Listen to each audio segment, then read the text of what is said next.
फार ताणू नये किंवा लांबवू नये। मुख्यमंत्री देवेंद्र फडणवीस यांनी तोडगा काढला आणि तो तोडगा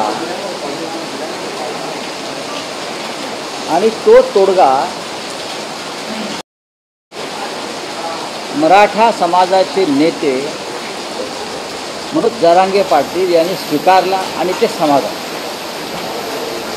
जर मागण्या करणारे आणि मागण्या मंजूर करणारे हे दोन्ही घटक समाधानी असतील तर त्याच्या तिसऱ्या व्यक्तीने उगाच आता लुडबुड करू नये। स्वतः मनोज जरांगे पाटील यांनी काल स्पष्ट केलेलं आहे की जो मसुदा त्यांच्यासमोर आला किंवा जो जी.आर. त्यांच्यासमोर आला त्याबाबत समाज समाधानी आहे। अशा वेळेला त्याच्यामध्ये फिसपट काढून वाद निर्माण करून तेढ निर्माण करून कोणाला काय मिळणार? महाराष्ट्र या क्षणी शांत आहे, मुंबई शांत आहे, सर्व समाजामध्ये शांतता आहे।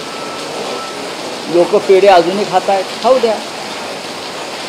त्याच्यामध्ये हे नाही, त्याच्यामध्ये ते नाही, त्याच्यामध्ये पाहतील ना, नेते आहेत, पुन्हा आंदोलन करू म्हणतात, पण या क्षणी समाधानी असतील तर मला स्पष्टपणे माननीय उद्धव ठाकरे साहेबांच्या वतीनं सांगायचं आहे, शिवसेनेच्या वतीनं सांगायचं आहे की सरकार आणि आंदोलक यांच्यामध्ये समेट झाल्यावर तो समेट कसा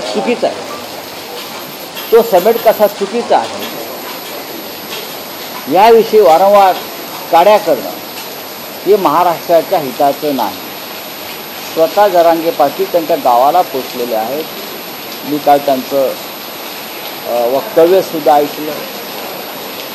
तर त्याच्यामध्ये आता उगाच ताणाताणी करण्यात अर्थ नाही। महाराष्ट्राचं नुकसान त्याच्यामध्ये होईल। ओबीसी समाजसुद्धा त्यांच्या मागण्या मान्य झाल्यामुळे तोही समाधानी दिसतो आहे, मराठा समाज समाधानी दिसतो आहे। मग आता आपण कशा त्याच्यावर चर्चा करून वातावरण बिघडवायचं? अजिबात या गोष्टी कोणी करू नये आणि जे कोणी करत असतील त्यांनी महाराष्ट्राचं नुकसान करण्याचा विचार करू नये। नाही, पण राऊतसाहेब, आंदोलनादरम्यान आंदोलकांचे नेते